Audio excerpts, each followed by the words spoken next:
Ayitandwe Maungwa. Cast of characters. Jane, 40 years old. Judas, 37 years old. Gloria, 34 years old. Judas' wife. Chennai, 7 years old. Judas and Gloria's daughter. Costa, old man. Judas and Gloria's neighbor. Emelda, old woman. Costa's wife. Finance manager. Receptionist. Constable 1. Constable 2. Harry, Jane's husband. Director. Middle manager. Operations manager. Reporter 1. Reporter 2. Rangarirai and doctor. Scene 1. 3 weeks earlier, the morning of the accident, a street in Harare, there's a combi, a popular mode of public transport used in Zimbabwe, that is overturned. The police and ambulance services haven't arrived yet, but members of the public are pulling people out of the combi. All are dead except Rangarirai, who is badly injured. The scene is chaotic but silent. Jane speaks as the scene is going on. I know what killed me, and it is not what the doctors say it was. I was killed by something else. I was killed by what they call the butterfly effect. The butterfly effect is the idea that if a butterfly flaps its wings, it will create tiny changes in the atmosphere, and these changes will alter the path of a tornado or a hurricane and send it to a different location. The butterfly itself has no power to create the change. However, it combines to cause large-scale alterations of events. Had the butterfly not flapped its wings, the hurricane might never have happened. What you're seeing here is a part of the hurricane that killed me. I had flapped my wings a year earlier when I accepted that paycheck. But instead of the hurricane happening somewhere else, it turned back and killed me. The dead people rise and begin to say their names together. Patricia Shumba, Stabile Moyo, David Kokotezanai, Lucas, Farai John, Amanda Msatore, Lutendo Kore, Takunda Makore, Wadzanai Matura, Phineas Mushawese, Batsirai Puma, Howard Lunga, Chela Spoto, Gloria Kurama, Shelai Kurama. These people died on the spot, but I only died 3 weeks later. Scene 2. Present day. An old abandoned building in the southern industrial areas of Harare. It used to be a glass factory. The room is dark, nothing can be seen, but the sound of someone breathing is heard. The sound of a door opening is heard. The sound of matches being struck on a box is heard. After the third try, a match finally lights up and a candle is lit. The room slowly comes into light. Judas' face is seen, and then as he moves the candle, Jane becomes visible. She is unconscious and tied to a chair. She is also gagged and blindfolded. Next to her is a bucket of water on the floor. Next to the bucket of water is a table which has various things, including a knife. They don't make these matches the same anymore. Jane says nothing. Hey, wake up! He takes the bucket of water and throws the water on Jane. She revives suddenly and begins to choke in again. I'm going to take this off, but you must promise not to scream. He removes the gag. Judas slaps her hard across the face. I told you not to scream. But even if you scream, no one will hear you. We are far, far away from everyone. I just don't like the sound of screaming. Are you going to scream again? Good. Who are you, and what do you want with me? I'm the face of the people. What do you want with me? I just want us to have a cup of tea and a talk. Are you hungry? I'm hungry. All that carrying you around has made me hungry. You are a heavy woman, you know that. Why is it that after training, Mupurisa Wesanofuto? I am not a police officer. Oh, yeah. You are not just a police officer. You are also a murderer. By the way, did you say yes or no to the tea? Jane says nothing. Judas stands up and goes to a little paraffin stove which he lights up and puts a small pot on. It's the paraffin. It takes some getting used to. I know where you come from, there's no paraffin stoves. You use gas stoves when there's no electricity, right? Please open my eyes. This blindfold is hurting me.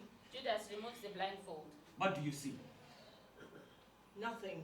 Judas grabs her hair and pulls. Stop pulling my hair! I said, what do you see? Jane says nothing. He pulls harder. A table, a roof! Please, stop it! Your eye is the lamp of your body. When your eye is clear, your body is also full of light. But when your eye is not good, your body also is full of darkness. If then the light is in you is darkness, how great is that darkness? You are not ready to see. What am I supposed to see? Your guilt. 3 weeks ago, on August 21, you murdered 15 people in cold blood. That makes you guilty of murder. No. You have the wrong person. 3 weeks ago, I was on holiday in the Seychelles with my family. I didn't kill anyone. So why don't you just untie me and we'll forget this ever happened? I think you need a little help to open your eyes. Judas puts back the blindfold and begins to remove her shoes. What are you doing? You're a police officer and you don't know what I'm about to do. I told you, I am not a police officer. Have you ever heard the story of the Zimbabwean police and the fox? No, They don't tell it at the station. I am not. It's a really funny story. Anyway, listen. One day, the policemen from America, Britain, and Zimbabwe were taken to a forest. A rabbit was released into the forest, and they were each told to find it. The American police went in first with their modern equipment, and within 2 hours, they had caught the rabbit. Then the British police went in next with their fancy equipment, and with 1 hour, they had caught the rabbit. Finally, the Zimbabwean police went in with just their button sticks. 1 hour passed, 2 hours passed, 3 hours, 6 hours, and they were still not back. So the others followed them into the forest thinking maybe they had gotten lost or had been killed by wild animals. But they found the Zimbabwean police surrounding a fox that they tied to a tree. They were hitting it under the feet and repeatedly saying, "We know you are a rabbit, confess!"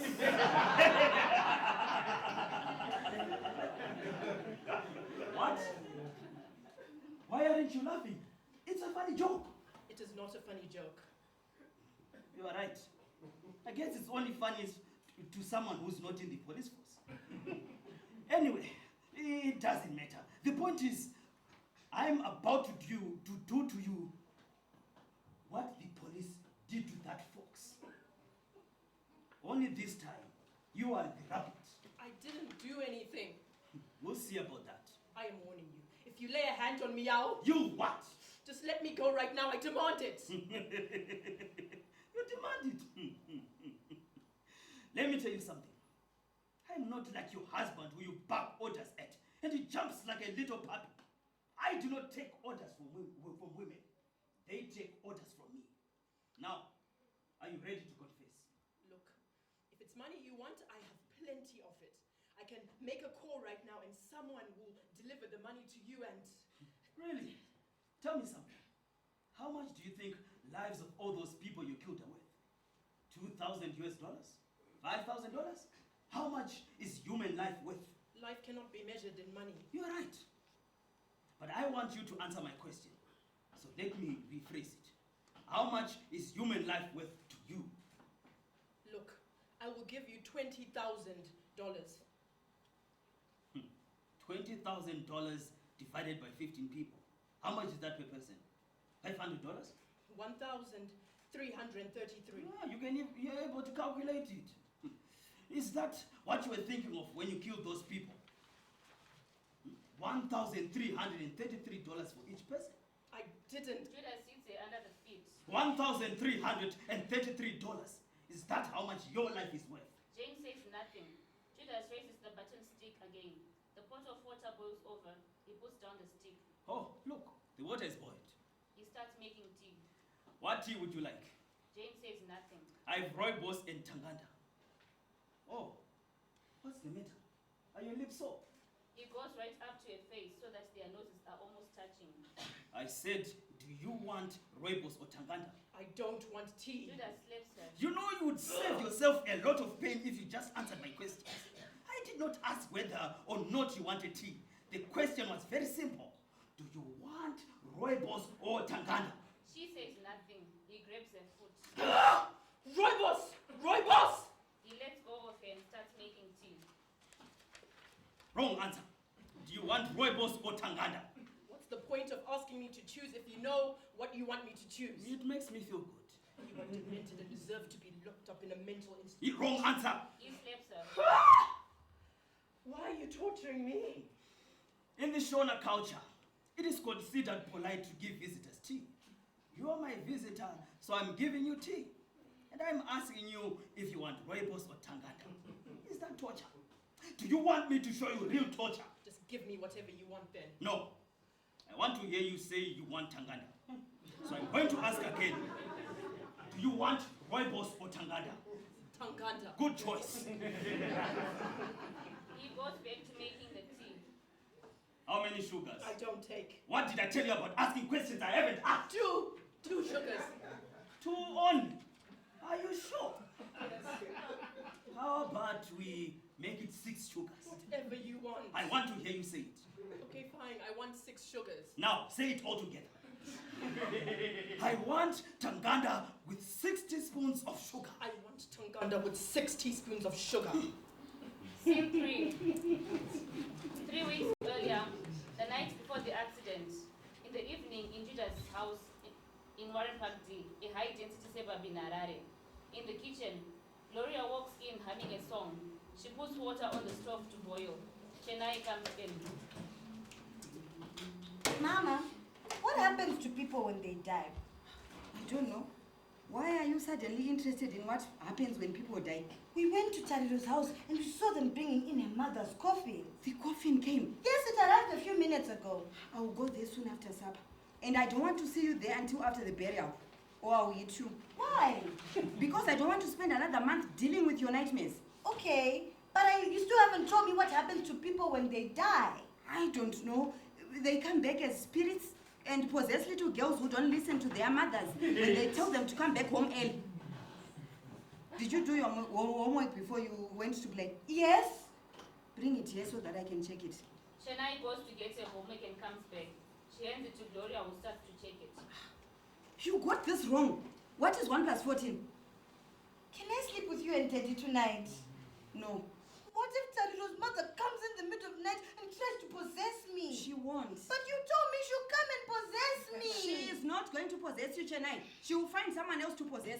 Stop bothering me. How do you know that? Because I just know it. How? The same way I know that if you don't stop bothering me and tell me what 1 plus 14 is, I will take a belt to your legs. It's 15. Good. Now write it down in your book. Chennai starts writing in a book with Gloria watching over her. The pot of water boils over. I'd forgotten about my pot. Invreti. No, it's water for Sadza. Please, may I have some tea? Please. Okay, but just a little bit, or knows that I'm waiting magumbezi. She makes 2 cups of tea, one for herself and one for Chennai. I want tanganda with 6 teaspoons of sugar. 6 teaspoons, no penga. But the tea won't taste nice with a little bit of sugar. If you don't want the tea, Okay, I'll have it with a little bit of sugar. What time is Daddy coming back from work? I don't know. Why? If he was here, he would let me put 6 teaspoons of sugar in my tea. He also put 6 teaspoons in his rooibos, but it still tastes like medicine. You and your father are both mad. You are not putting 6 teaspoons of sugar in your tea. It's not like you're the one who buys the sugar anyway. One day that mouth of yours is going to get you into trouble. I like it more than you because it allows me to put as much sugar as I want in my tea. Stop talking nonsense and drink your tea. Sit down or you will burn yourself. Chennai sits down and starts drinking her tea. Gloria stirs in some mealie into the pot and leaves it simmering whilst she joins Chennai at the table for tea. Judas enters. He's a little drunk. Manurenye tea pambali panoka akaomba. Nakashandira sugar chete mwezi wese. Daddy! Mama refused to allow me to put 6 teaspoons of sugar in my tea. Manje is kunaka. Kovarambire. You should should have told her it's not her who buys the sugar. I told her, but she still refused. Are you waiting for me to greet you? Masquera say bye-bye, Chenai. Ndaswera. Mama, are you not going to put some tea for Daddy? No. I don't want tea today. Just give me water, please. My Chinese. Why don't you want tea? I had some tea already. Gloria pours water into a glass and hands it to him. Since when did they start serving tea at the bottle stop? She gets up and starts making the starter. Daddy, please tell me the story of the lion and the hare. Don't you ever get tired of hearing that story? No, I like it. I'm tired, Chinai. Daddy, please. Okay. Calm down. I will tell it to you. The lion was the king of all the animals. But he was not a kind king. Because he used to eat all the other animals. Yes. He demanded that every day one animal should be offered to him for his blood. One day it was the hare's turn to be sacrificed. But the hare didn't want to be sacrificed. So he spent the whole night thinking of how to escape. Finally, just before morning, he had a brilliant idea. I know the idea. Why don't you finish telling the story then? No, I like it better when you tell it because you make funny faces. Okay, fine. Yeah. So, the next morning, the hare delayed going to the lion. When he got there, the lion was very angry. Why do you think the lion was angry? He was hungry. I also get angry when I'm hungry sometimes. That's right. The lion was hungry and angry. He growled and asked the hare why he was so late. The hare bowed down and said, "Oh, King, forgive me for being late, but I was running away from another lion that is threatening to take your territory." But he was lying. Yes, but the lion didn't know that. So he roared angry and said, "Show me the lion who wants to take my territory." The clever hare led him to a well, and when the lion peered in, he saw his own reflection in the water. The foolish lion thought his reflection was the enemy, so he jumped in to attack. But he drowned. Then the clever hare rejoiced and went to tell everyone that the evil lion was dead. That lion was very foolish. People can be very foolish sometimes. Which person has ever attacked themselves in a well? Chenai, please set the table for supper. Why? Hey, listen to your mother. Before Chennai gets up, electricity goes out and they are plunged into darkness. Mama, get your hands off! These are people. One day I'm going to walk into their office and beat everyone up. Gloria lights a candle. Power is really bad these days. I don't know what they want us to do. I wanted to watch the news. Apparently there's a scandal in people's health. What scandal? I am not sure, but I heard it's something to do with the sunrise. That's why I wanted to watch the news. Maybe Power will be back in time for news. I don't think so. It could be a fault because power doesn't usually go off during this time. If it's a fault, then that means no power for a week like what happened last time. Judas looks outside through the curtain. How come Anamai Garikai have power? I don't know. He goes outside and comes back. All the houses around us have power. You were right then. It's a fault. A fault that switches off power for us only. You know how everything is messed up in this country. You should call Zesa tomorrow when you get to work. Maybe there's something wrong with the prepaid meter. I heard they get these things from China. Judas checks the prepaid meter. The meter is off. That is because there is no electricity. But it has batteries. Let me check. He switches it on. How come it's saying 00? Did you buy electricity today? Yes. Give me the receipt. Let me try to use it again. It won't work when there's no power. Just give me the receipt. I know what I'm doing. You know what you're doing, but it's not going to work. Why are you refusing to give me the receipt? I still don't have it. No, I have it. But I'm just saying... Gloria! I'm not a child. Give me the receipt. I lost it. You lost it. It fell out of my pocket when I was coming from the shops. Judas looks her right in the eye. She turns away. You are lying. I'm not lying. I lost the receipt. My Chennai, tell me the truth. What did you do with the money I gave you for Zesa? I used it. For what? To pay Chennai's school fees. You paid what? Chennai, go and watch TV. But hakuna kids. Just go to the lounge, okay? But it's dark in there. What if Metro comes for me when I'm alone in the dark? I told you no one is coming for you. Here is a candle. She lights a candle and gives it to her. Can I have your phone to play games on? Oh, okay. But don't finish my part. She gives Chennai a cell phone and Chennai leaves. Why didn't you pay Cesar the money I gave you? Like I said, I used it to pay Chennai's school fees. I told you I'll pay Chennai's fees next month when I get paid. I was becoming embarrassed that she's always being sent home from school for not paying her school fees. And you were refusing to pay her fees. I wasn't refusing to pay the fees. I just don't have the money right now. Besides, it is now illegal for schools to send children back home because they haven't paid fees. That's why I was going to pay next month. I don't care about keeping up appearances. I don't have money. Everyone knows things are tough in Zimbabwe. Yet you have money to buy alcohol. So, now you want to tell me what to do with my money? I'm just saying. It's my money, my Chinai. I work hard for it whilst you stay home getting fat. I can do what I want with my money. Including spending it with prostitutes, while this your wife and children are suffering. Who told you that I spend my money with prostitutes? Everyone in Wadi Park knows about it. What did I tell you about listening to people's gossip? I have even seen you a couple of times by South America, buying meat for some girls. Yet here we eat with vegetables every day. What I do with my money is none of your business. Well, I am tired of being a laughing stock of this neighborhood. If I see you again with prostitutes, I will pour cooking oil on you. What did you Boiling oil. Judas grabs her by the neck. What did you just say? Let go of me, Babachina. Did you just threaten to pour boiling cooking oil on me? Let go of me. If you ever threaten me again, my Choke me all you want. I just want to tell you. Try it. Try it and see what I'll do to you. What? What? What will you do to me? I'm not afraid of you anymore. Get away from me, man. No. I want you to tell me what you would do to me that you haven't done to me in the past couple of years. The only thing left for you is to kill me. I haven't hit you in a while. That is why you are acting this way. And you are disrespecting me. I have never respected you. What did you just say? Yes, that's right. I have never respected you. I have only feared you, and now that the fear is gone, I despise you. He slaps her hard. I will not be spoken to like that by my wife. I used to fear you because I thought you were a strong man.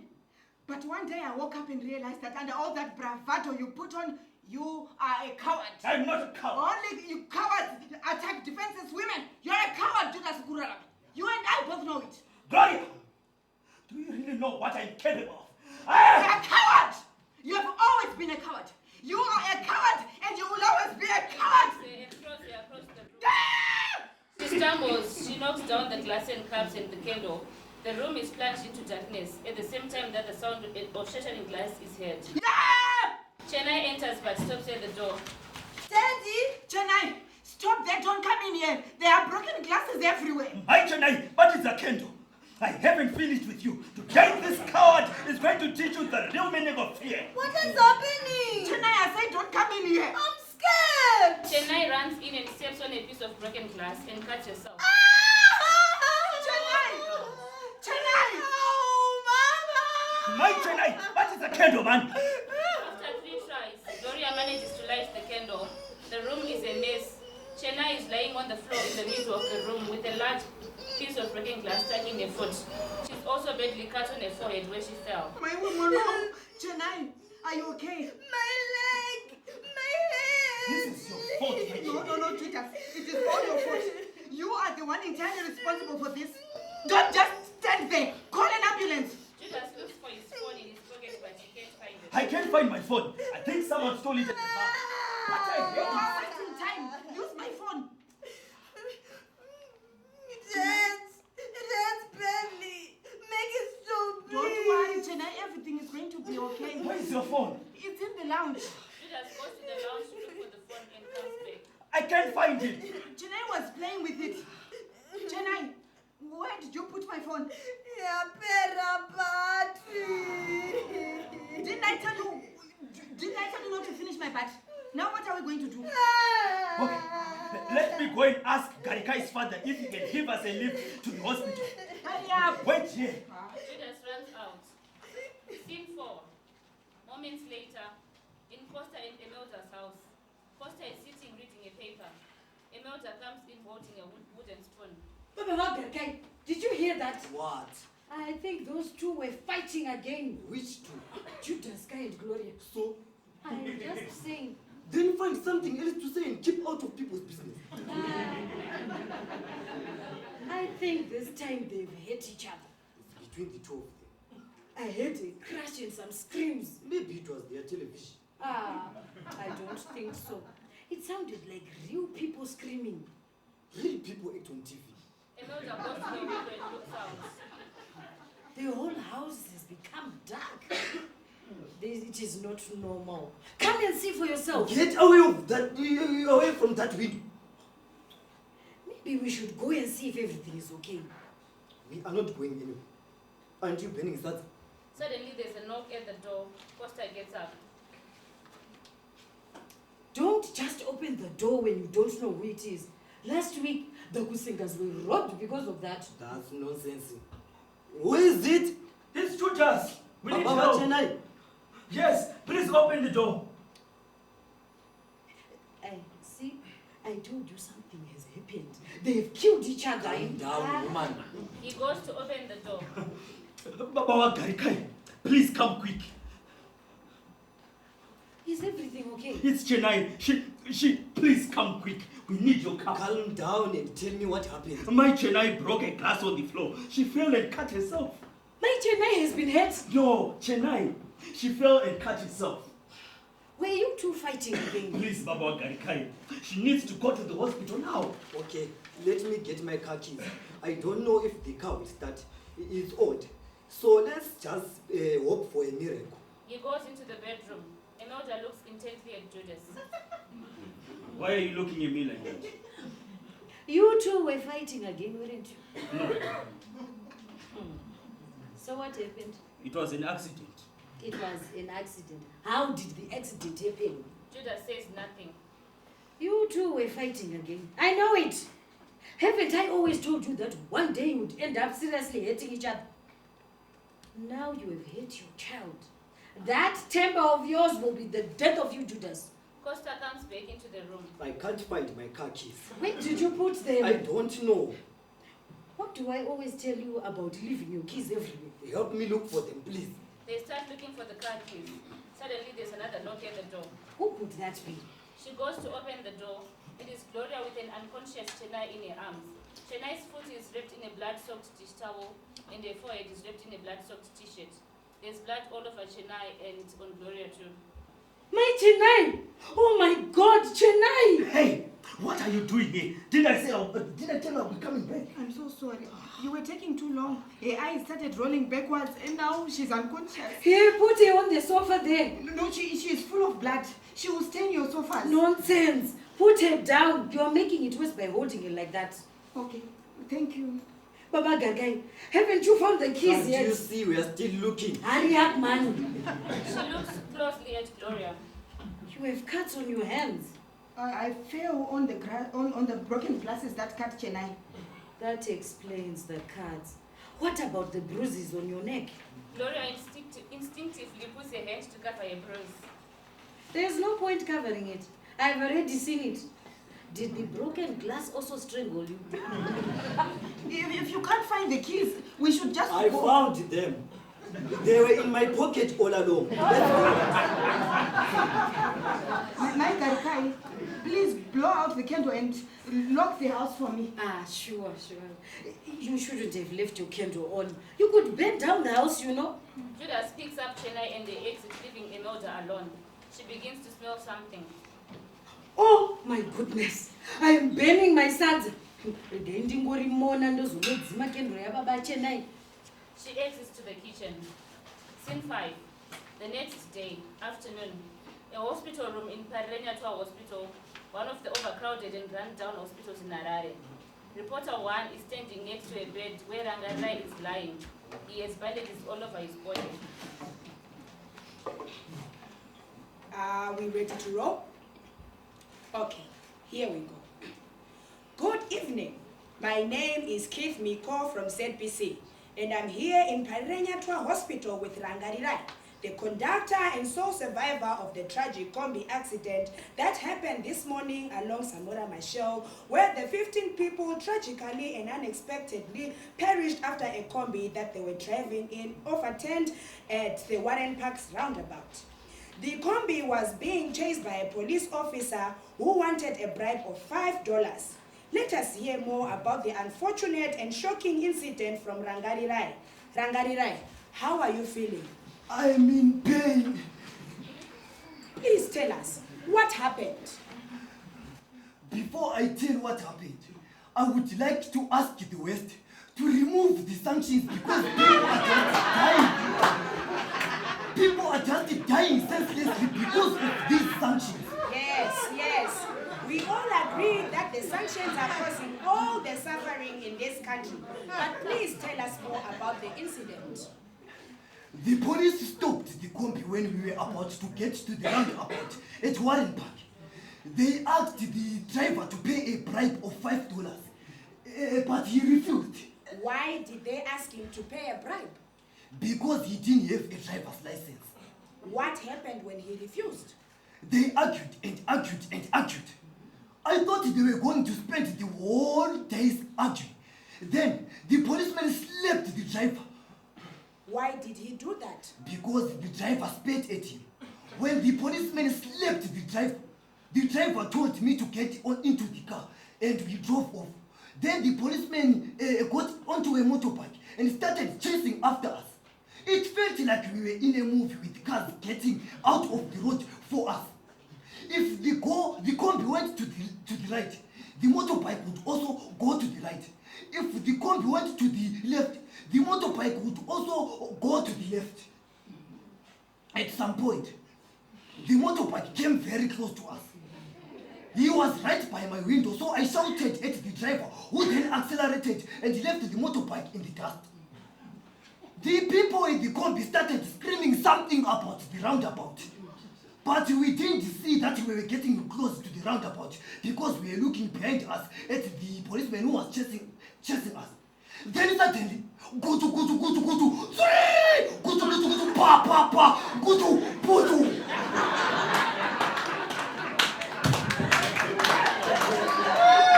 And then I was thrown outside.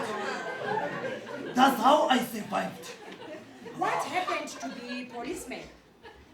When he saw what had happened, he then turned and drove away. How many people survived? I am the only one who survived. Thank you very much, Rangarirai. Thank you. This unfortunate and tragic incident has left the nation dumbfounded and at a loss of words.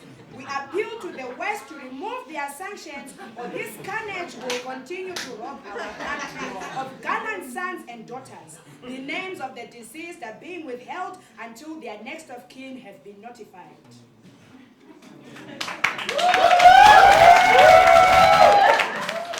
The dead people enter.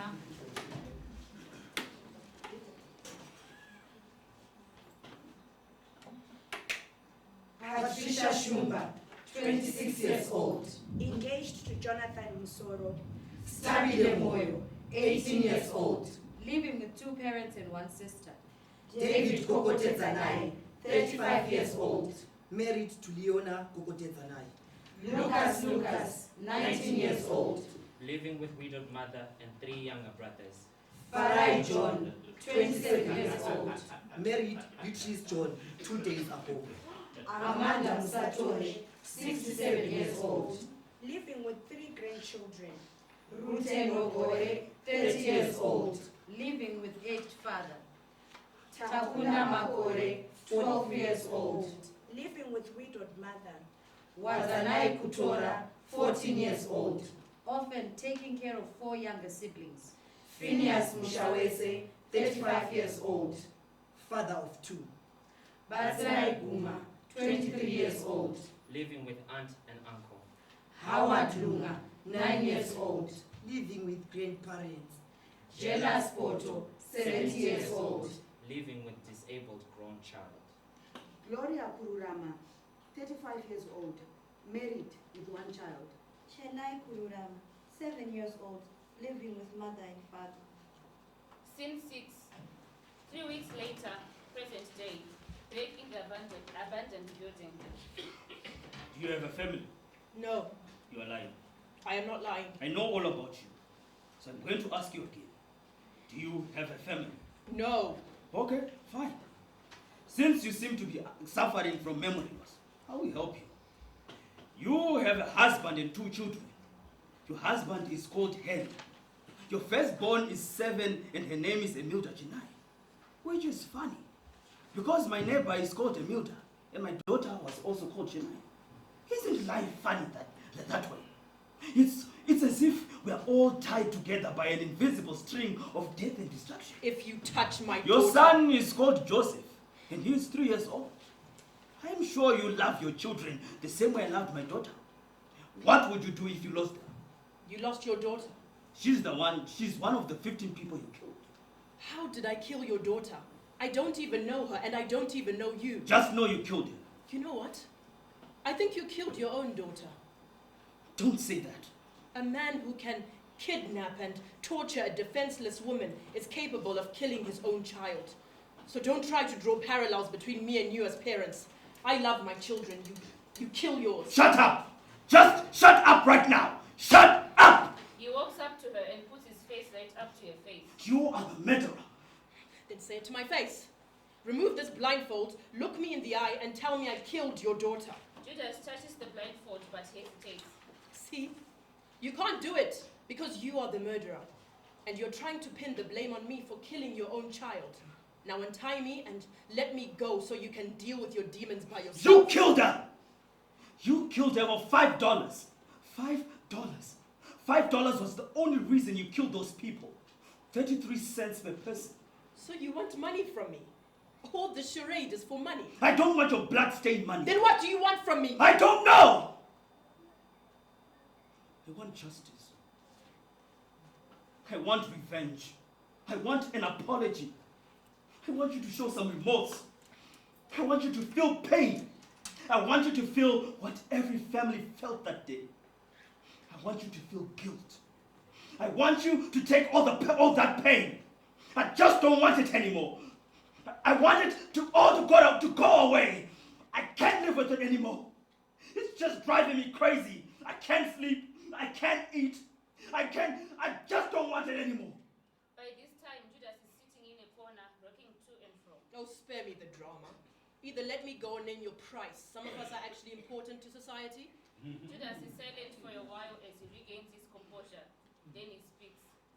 Everything is all about the money with you people, isn't it? Of course. It's always about the money. How much? But the money is not a ransom. It's a fine for what you did.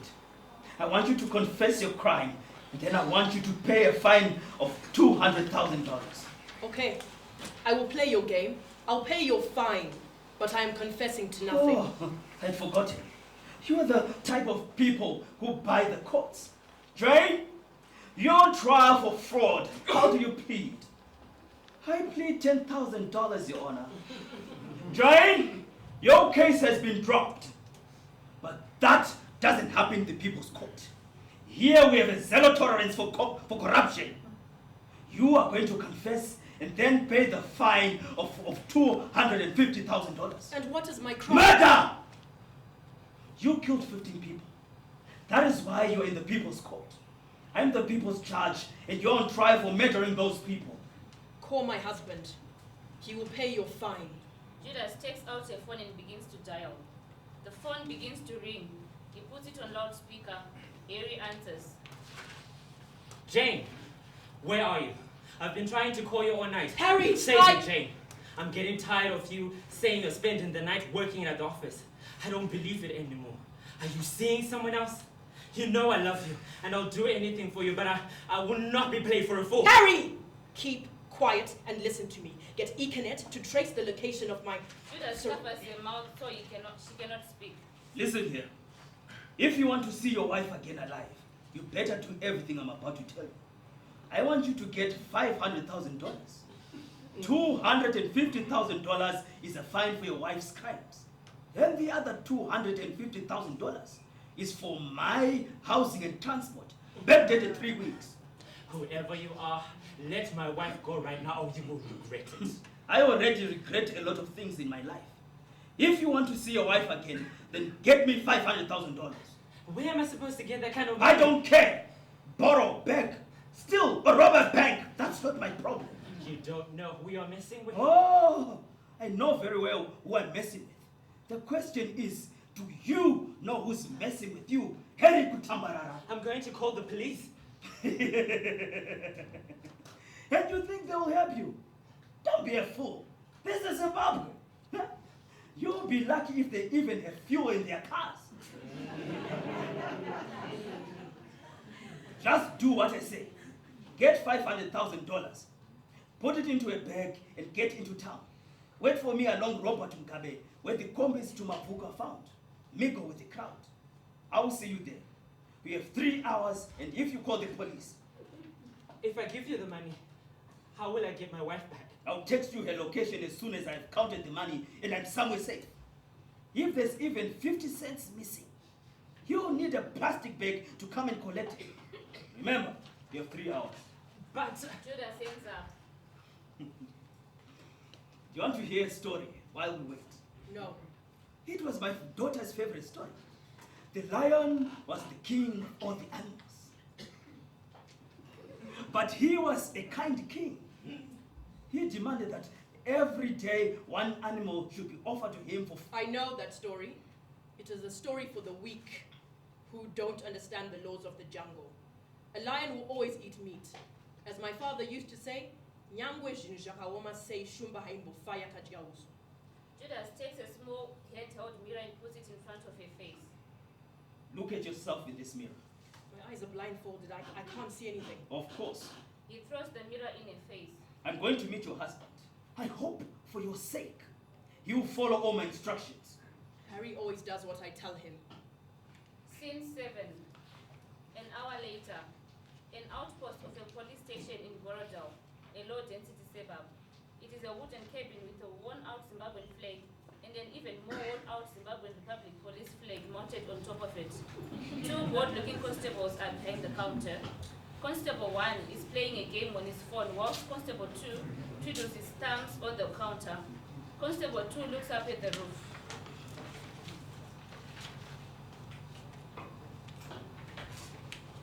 This room hasn't been cleaned in a while. Look, there's a spider web in that corner. Yeah, that's a big spider.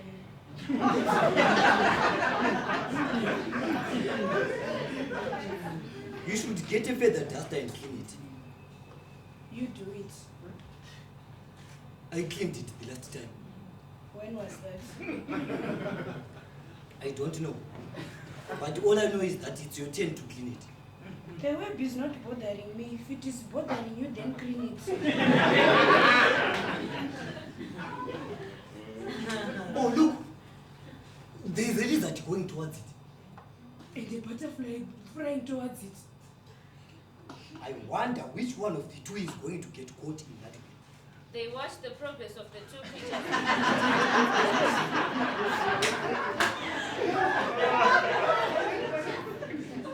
The lizard walked right through the web. And the butterfly got caught. My father used to say something deep and profound about spider webs being like something, but I've forgotten. It's too hot to think anyway.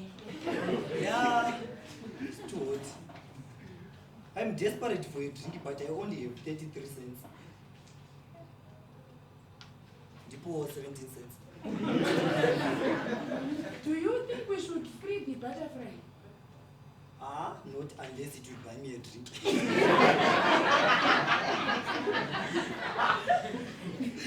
But those guys by road traffic are making a killing. You can say that again. But when we were good traffic, we were making a killing. Can't your uncle get us transferred back? After all, it's been 3 weeks since the accident. I already spoke to him. He said he's working on it. Maybe he forgot. Call him again. Sure. But this time I won't call him. I will go there and visit him. I will go with you. So you also don't forget me. I don't want to be stuck in this boring place where the most exciting thing that has happened in 2 years is that white old man who had lost his dog. The way that man came running in here, I thought someone had been killed. White people are funny. Here he comes running in. Excuse me. I need help. Yes, how can we help you? My wife has been kidnapped, and the kidnapper By was... who? Excuse me? Who has kidnapped your wife? I don't know who kidnapped her. All I know is that he... I see. So you don't know who kidnapped your wife? No, that is why... Well, if you don't know who kidnapped your wife, then we can't open a docket. A docket can only be opened when you have a suspect. And since you don't have a suspect... I don't want you to open a docket. I want you to find my wife. What was your worry? No. That's why I want you to find her. I see. So you don't know where she is? If you don't know where she is, do you want us to find a missing person? No, damn it. I want you to find my I wife. see. So you don't want to file a missing person report, even though you don't know where your wife is? We cannot start looking for her until you file a missing person report. Right? Fine. Give me the stupid form. Let me fill it in. Hurry, I don't have much You time. must watch how you speak. Just because we are rich does not mean you can boss us around like we are employees. We can even refuse to help you. He hands him a form. Here, fill this in. Do you have a pen? So you don't have a pen? All that money, you can't afford a pen. Please, just give me a pen. So what, did you think you were going without a pen? Please, I don't have time. I don't have a pen. Constable, do you have a pen? Yes, I have one. Thank you. But it doesn't write.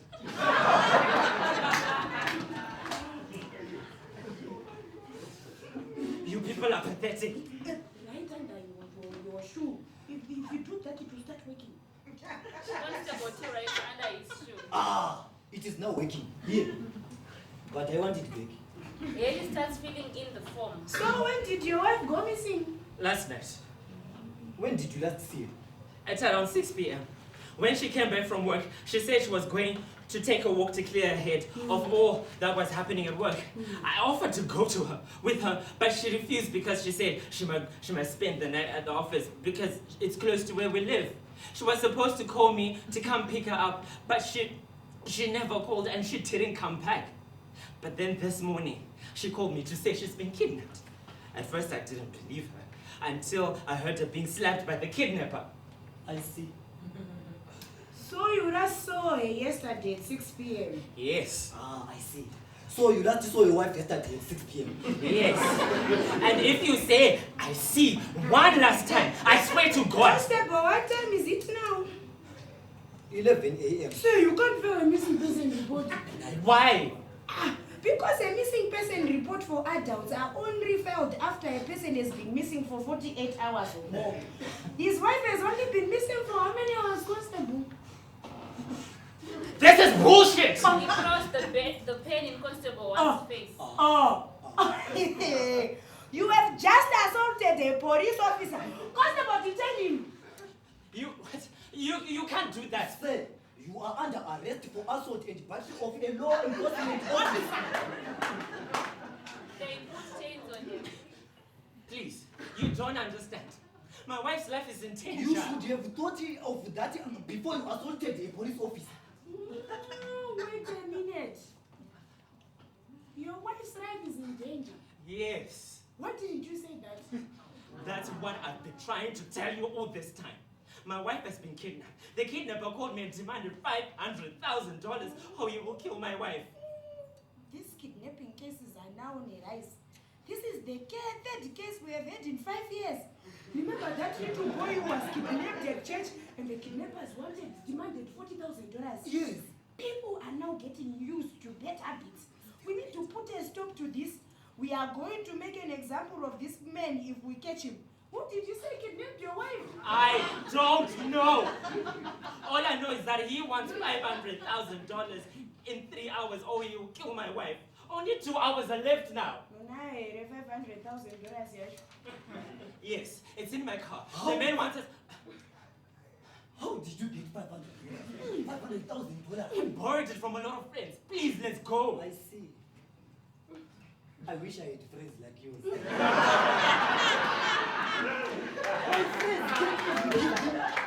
My friends can't even give me 17 cents.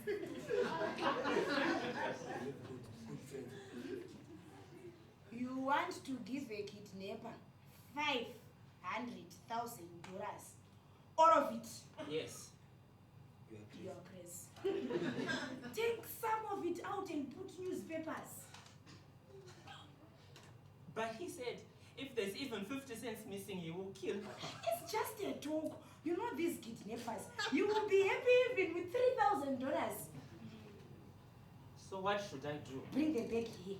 Take out the rest of the money and leave it here. Then stuff the bag with newspapers. You can come and collect your money when you come back. That sounds like a good idea. They remove the handcuffs. He goes out to get his bag.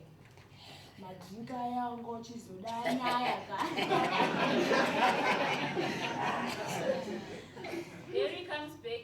They exchange the money for the newspapers. Shouldn't I fill in a form or something for the money? Don't worry about it. You told us how much it is. That's enough. Our car doesn't have fuel, so we will use yours. They exit. Scene 8. The night before the accident, late at night, the corridor of the hospital. Judas and Gloria are waiting. The corridor is overcrowded, so they are sitting on the floor. On the wall behind them is the picture of a happy family. Under the picture are the words, "We care for you and your family." But the words are partially obscured by the people sitting on the floor and on the benches. A doctor walks up to them. Are you Chennai's parents? Is she okay? Doctor, how is my daughter? We have managed to stabilize her. She lost a lot of blood, but we have already given her 2 pints of blood. Will she be okay? At the moment, we can't tell. But you said she's fine. I say we have managed to stabilize her, but she needs more blood. Then give her the blood. There's a shortfall of $20. You need to pay it first. Why?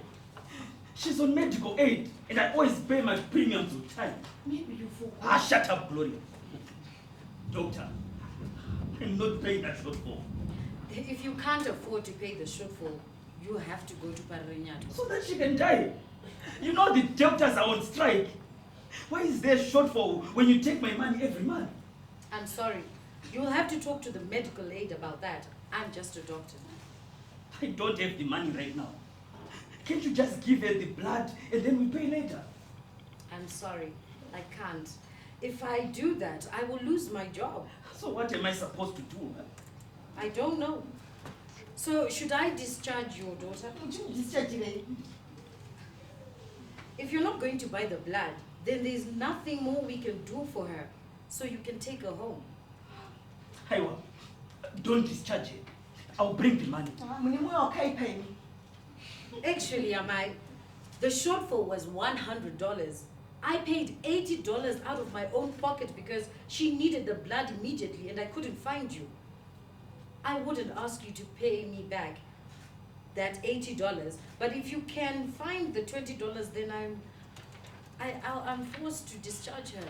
I don't have that kind of money. I'm a civil servant and only get paid $400 a month. And I can barely make ends meet. Where am I supposed to get $20? I'm sorry. Can I see it? Well, I'll be going against hospital policy, but I guess you can go in for a little bit. Please, don't make noise for the other children in there. I will wait for you to hear about the blood. Scene 9. In Chennai's hospital room, Judas and Gloria walk in. There are 3 other beds in the room and all of them have children who are around the same age as Chennai. Chennai is lying on an old bed with worn-out sheets and an old blanket. Chennai. Mama, How are you feeling? I want to go home. You go home soon. Ndiri Saka unoda kudzoka kumba kuti umwe tii. Eh. You have to stay for a little bit longer, my dear. But in a few hours, When you get more blood, we can take you home. You promise? Ah, yes, I promise. I don't like it here. We will go home soon, and then I'll make you tea. Gloria looks around for tissues. That's what I'm trying to do. I don't have tissue. Do you have tissue? I'm not a woman. I don't walk around with tissues, man. Mama, am I going to die? Ah, no. Why would you ask that, Chenai? Nothing. Children know these things, Judas. You see why your temper has led us? If my child dies, I will never... Gloria goes out sobbing, leaving Judas and Chennai. You're not going to die, Chennai. You hear me? Maybe I'm that foolish lion in your story because I came into the kitchen when Mama told me not to. That's why I'll die. I don't want you to speak of dying again, okay? Okay. Please tell me the story again.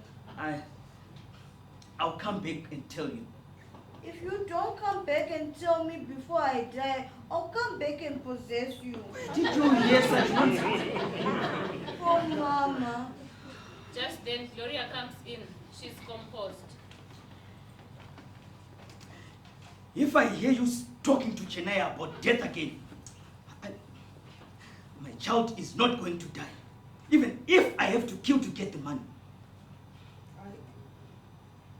I have $20 hidden under the mattress at home. Where did you get it? I always save a few cents here and there from the money you give me. You have been stealing from me. Now is not the time, Babati, to discuss this. Just go and get the money. Why didn't you tell me earlier? Okay, fine. I will go, but this is not finished. You are going to tell me properly when I get back. My guy has the keys. Hurry up. Judas exits. Mama, please tell me the story of the evil lion. Daddy said he was going to come back and tell it to me, but I'm bored of just staring at the wall. Please tell me the story. Okay. But you have to make funny faces that Daddy does when he tells it. I'll try. Once upon a time. That's not how you say it. How do you say it? You start by saying, the lion was the king of all the animals. And then you have to make your face look like a king. How do I do that? Like this. Okay. The lion was the king of all the animals, but he was not a kind king. He demanded that every day one animal should be offered to him for his food. One day, it was the hare's turn to be sacrificed. And I'm sorry, Gina. I should have gotten rid of the lion a long time ago. Don't worry. Tadu will make everything better. You see, he'll find money and bring it. Scene 10. 2 hours later, at the People's Health Medical Aid offices, receptionist arrives and just as she gets behind a desk, Judas comes in. Behind the reception desk is a picture of a healthy and happy family. Above this picture are the words, People's Health Medical Aid Scheme. And under the picture are the words, we care for you and your family. We are not open. Please, I need help. My daughter is dying. The hospital says I need $20 shortfall to give her blood transfusion. I went home to get the money. But when I got home, I found my house had burned down because we had left the candle on when we took my daughter to the hospital. So how would you like us to help you? I was wondering if you could help me with some money to pay for the blood transfusion. We can't do that, sir. Please, I'm desperate.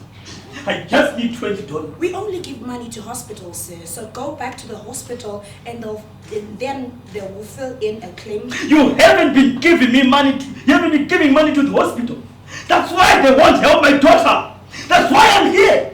They say there's a shortfall. Sir, please calm down.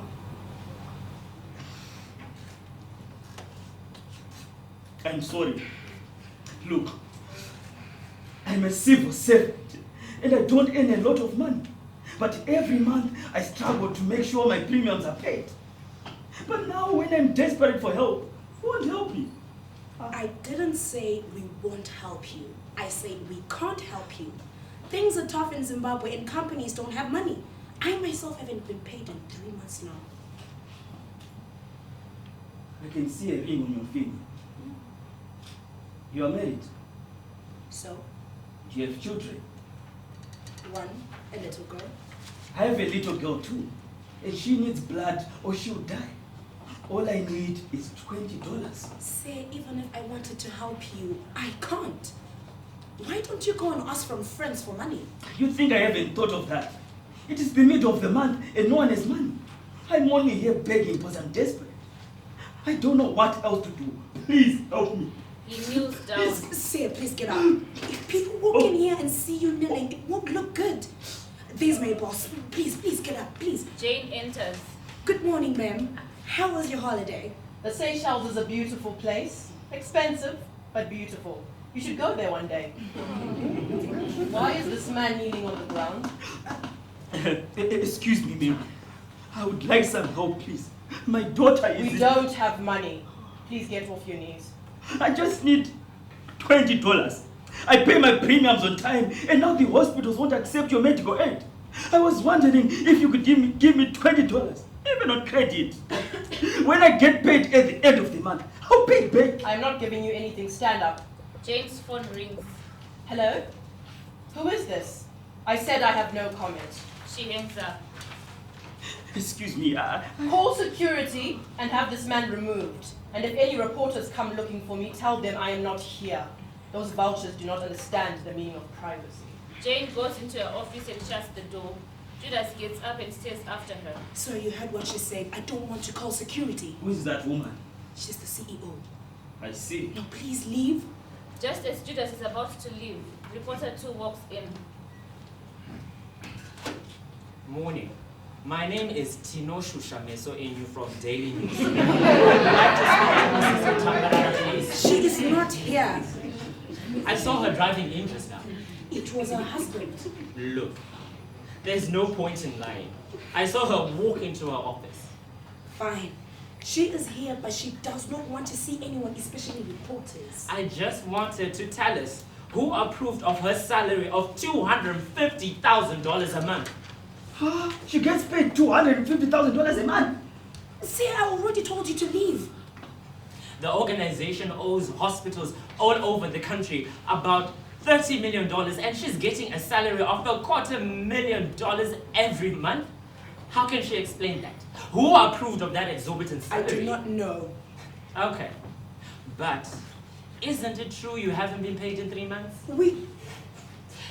Yet your boss goes on holidays in the Seychelles, one of the top most expensive holiday destinations in the world. How does that make you feel? I have no comment. Jane comes out of the office. She looks like she's about to go somewhere. I'm going to... Mrs. Kutambara, I would like to know who approved of your salary of $250,000 US whilst people are languishing in hospitals because they do not have proper health care. Scene 11. A year before the accident, in the boardroom of People's Health, Jane, the finance manager, operations manager, 8 directors, and 3 middle managers are sitting around the table. As you all know, the purpose of this meeting is to get feedback on the proposed new salary structures. Mrs. Finance Manager, please may you read out the list of the proposed salary increases. Make it quick, please. I have another meeting to attend. Thank you. The proposed new salaries increases, including housing and transport allowance, are as follows. Chief Executive Officer, from $100,000 to $250,000. Finance Manager, as from $60,000 to $122,000. Each of the 8 directors from $25,000 to $60,000. Each of the 3 middle managers from $15,000 to $30,000. Operations manager from $10,000 to $20,000. Do we all agree to this? I thought us directors had asked for 63,000. Yes, but I reduced to 60,000. The company does not have unlimited resources. Maybe we can put forth another proposal at the next salary review in 3 months. Maybe. Finance manager, are you done? Oh, that is all, ma'am. What is the total figure of the proposed new salaries? If we adopt these new salaries, our top executive monthly wages will go up from 280,000 to almost $1 million. Give me the exact figures, please. 942,000 US dollars a month. I see. Operations manager, how do we finance these salary increases? Firstly, we were proposing reducing the salaries of all the other staff by an average of $100. Won't that cause us problems? At first, they will be upset. Then they will understand that the economy is tough and companies don't have money. Eventually, I think they might even be glad that they still have their jobs. But I think This is not a human resources meeting. Operations manager, please continue. We also propose increasing the monthly premiums paid by members, whilst at the same time reducing the funding at our designated hospitals. We might even close 1 or 2 of our hospitals just to reduce the number of people who make claims. our clients won't be happy about it. At first, but Zimbabweans have a way of adjusting and accepting things they don't like. This is not a public relations meeting. Operations manager, do you have anything further to say? That's all, ma'am. Okay. Based on the information I have decided to approve the salary increase. Oh, yes! Wonderful, yes. I will ask us please to calm down because I have not finished. These salary increases will be backdated 5 months. May I please also stress that salaries are highly confidential and should be kept among us. If you share your salary with anyone, you will be immediately dismissed. Is that clear? Yes. To ensure total privacy, a separate bank account to be administered by the CEO and myself will be opened with immediate effect for distribution of salaries to the executive. Thank you very much, Mrs. Finance Manager. You may all go now. Scene 12, present day. The old abandoned building. Judas enters holding the bag. Did you get the money? Your husband called the police. They recognized me. All the more reason for you to release me and escape quickly before they find you. He sits down opposite and lifts the bag. Whose money is this? Why are you wasting time asking me that question? Just answer the question. Why do I get the feeling that you want to be caught? I said, whose money is this? It's mine. No. This money belongs to the people you killed in that combi accident. The dead people enter. They begin to say their names, whilst each of them comes and drops 33 cents on Jane's lap. Patricia Shumba, 26 years old. Life worth 33 cents. Stabile Moyo, 18 years old. Life worth 33 cents. David Kokotetanai, 35 years old. Life worth 33 cents. Lucas, 19 years old. Life worth 33 cents. Farai John, 27 years old. Life worth 33 cents. Amanda Msatore, 67 years old. life worth 33 cents. Rutendo Kore, 30 years old. Life worth 33 cents. Takunda Makore, 12 years old. Life worth 33 cents. Wazanai Kutora, 14 years old. Life worth 33 cents.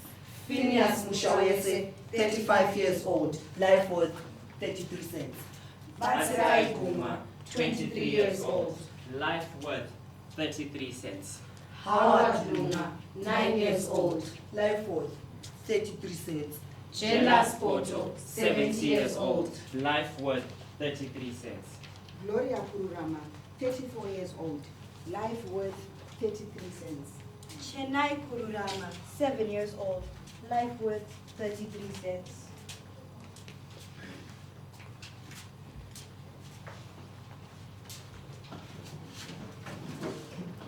This wasn't about the money after all. You really believed I killed those people, don't you? Judas removes the blindfold. Now, you're ready to see. 33 cents times 15 is $5.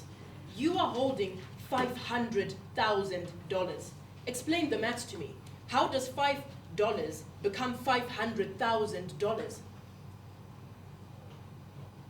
A year ago, you increased your salaries to almost $1 million. You personally got the highest salary and it was backdated, which means for almost 6 months, you're getting $500,000, $500,000. You financed that money by reducing the funding at your hospitals, forcing us to pay higher shortfalls. What does that have to do with the combi accident? 3 weeks ago, my child got sick, and I was asked to pay a shortfall I couldn't afford. But you said your daughter was one of the people in the combi. Let me finish. My wife told me she had hidden some money at our home. But when I went home, the house had burned down because our neighbor had forgotten to put out the candle for us. So I lost the money and the house. But at that time, I didn't care about the house. I wanted to save my daughter. I asked my friends and neighbors for help, but none of them had the money. You look shocked. Oh, in your world, it is unthinkable that some can fail to pay $20, right? $20 to you is like the difference between Nando's and Chicken Inn. But there's a whole section of society where $20 is the difference between life and death. I know. You don't.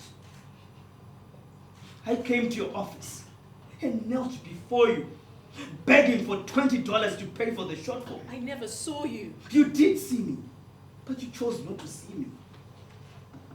Do you know how much it took for me to kneel before you, in front of everyone? But you dismissed me like I was dead under your feet. Judas picks up the bucket and goes out. When he comes back in, the bucket is full of water. He puts the bucket down. What are you doing?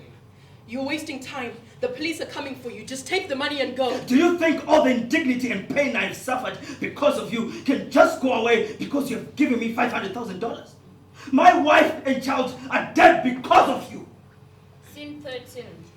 The morning of the accident. In the street along Samora Machel, Constable 1 and Constable 2 are standing on the side of the road. Fire. I have already managed to buy my son a bicycle and my mother a plow kumusha. If we didn't have to also give your uncle some of the money, we would be driving cars by now. Someone helps you and you are already complaining. My uncle turns a blind eye to what we are doing, and in turn we give him a little bit. A little bit? A little bit? We have 2 ticket books, one for the government and one for your uncle. We are not the only ones giving your uncle a little bit. Your uncle is using us July in his pocket. Do you want to go to the canine unit and train dogs like Judas?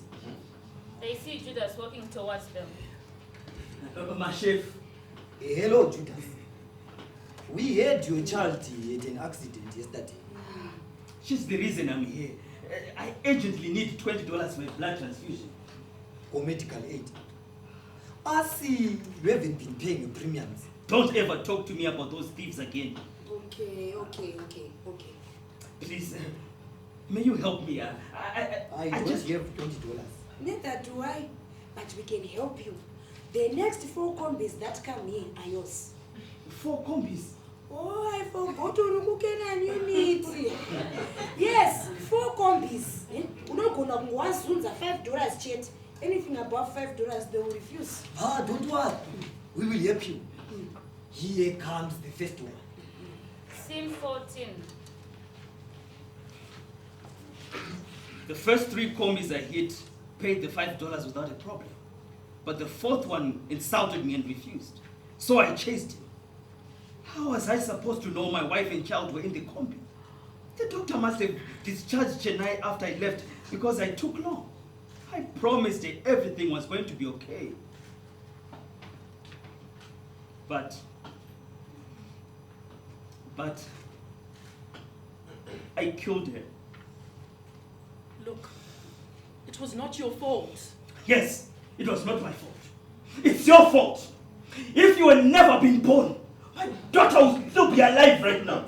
He makes a kneel in front of the buckets. Please, you don't have to do this. Judas dunks a head in the water and holds for 5 seconds. He brings the back up. He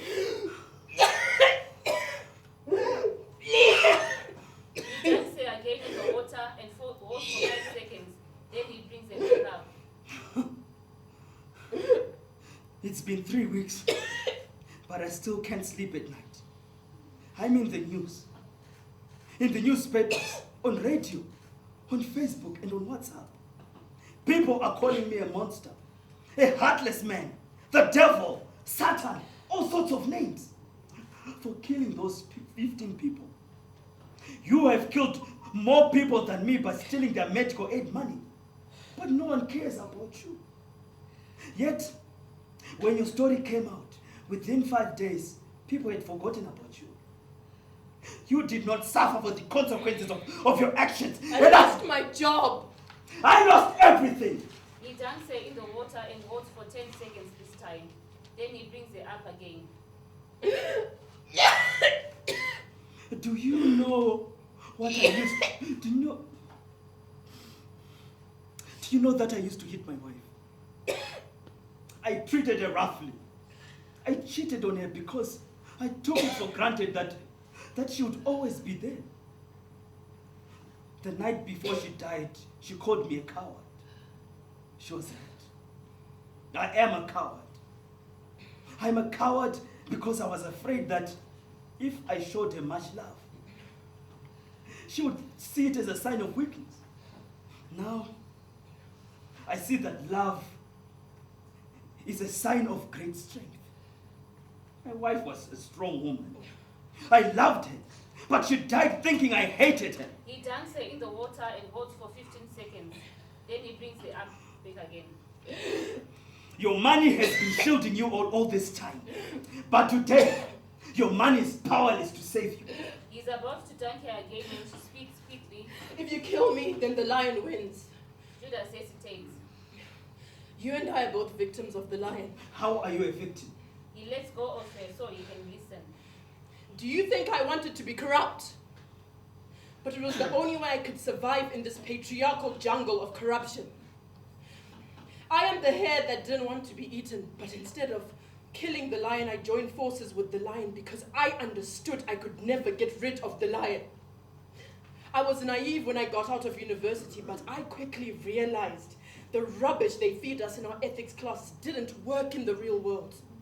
You either become a part of the system or the system destroys you. You are blaming me for personally being greedy, but I tell you, even if it had been a different CEO, you would still have ended up where you are right now. It's the system. So you're saying it's not your fault you killed my wife and child? No. But like you, I've learned to shift the blame. I blame the system for my actions so I can live with myself. You blame me so that you can live with yourself for killing your wife and child. I had no choice! We all have choices.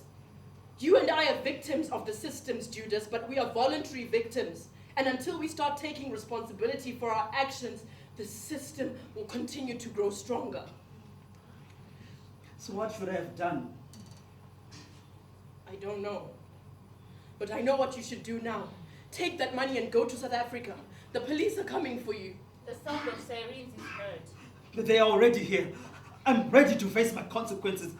It's probably just the president. Look, Judas, I know you feel you have to pay for what you have done, but here is the truth.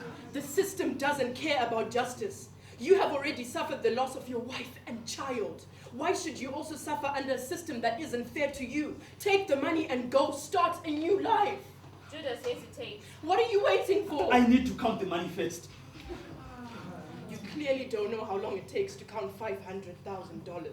I'm sure by now Econet have traced my phone and the police are on their way here. They can arrive any moment now. There is no time to count the money. I give you my word that there is $500,000 in that bag. You give me your word? Yes. Judas looks intently at her. You also gave me your word. You also gave your word to me. You gave your word to the members of the People's Health Medical Aid that you cared for their families, but you stole their money. He opens the bag.